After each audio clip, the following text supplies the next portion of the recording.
Horror is one of the most popular movie genres. Some movies aren't scary at all, while others can be absolutely terrifying.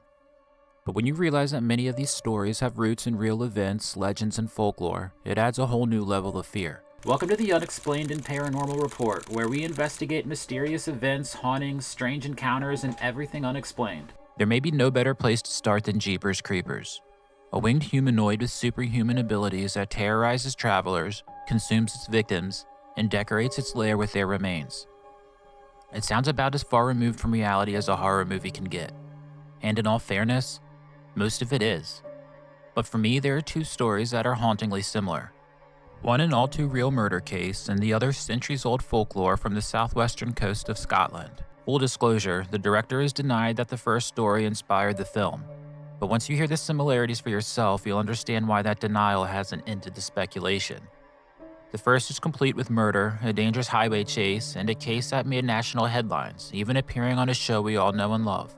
Unsolved Mysteries, with Robert Stack, of course. It all began in 1990 when Ray and Marie Thornton were out on a Sunday drive along the rural roads of southern Michigan. At one point, a van came speeding up behind them before passing and disappearing farther down the road. They probably wouldn't have thought much of it until a few miles later when they came across that same van again. This time it was parked outside an abandoned schoolhouse, and the driver was carrying what appeared to be a blood-stained sheet behind the building. Ray and Marie continued down the road, unsure of exactly what they had just witnessed. But before long, the same van appeared behind them again. For nearly 2 miles, the driver followed dangerously close behind their car, before eventually pulling off the road. They could have kept going, and considering what had just happened, most of us probably would. But Ray and Marie couldn't help themselves. They turned around and went back to find out exactly what they had witnessed. Along the way, they came across the van again. This time the driver appeared to be changing its license plate, and the couple noticed what looked like blood inside the vehicle. When they finally made it back to the abandoned schoolhouse and searched the building, they discovered the blood-stained sheet they had seen earlier, now partially stuffed into a shallow hole in the ground. Whatever they had witnessed, they now knew something was seriously wrong. The mysterious man was Dennis DePue, and the blood-stained sheet was evidence connected to the murder of his wife, Marilyn DePue.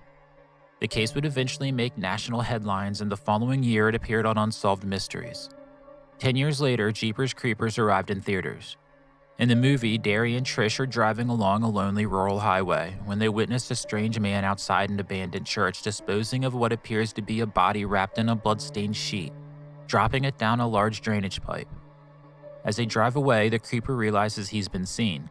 He gets back into his truck and takes off after them, eventually running them off the road. But that wasn't enough for Derry and Trish. They couldn't help themselves and went back to investigate, just like the real-life couple had done years earlier.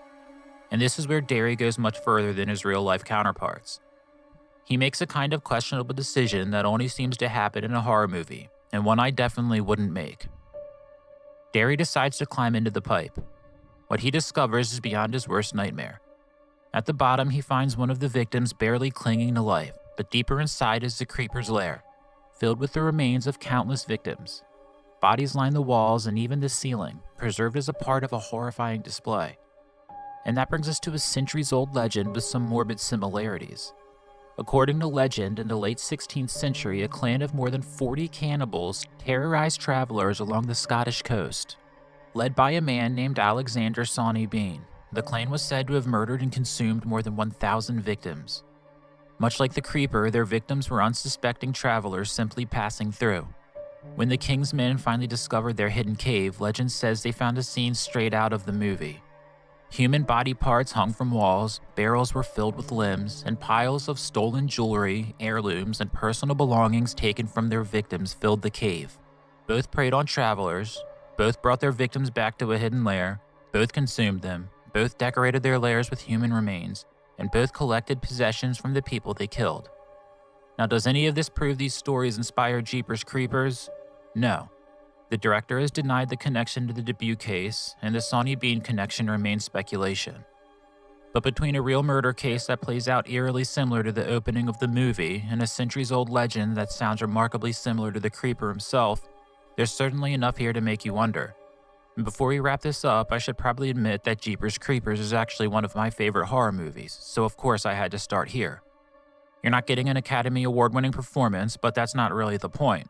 It's an entertaining horror movie that doesn't take itself too seriously, and if you've somehow never seen it, I definitely recommend giving it a watch.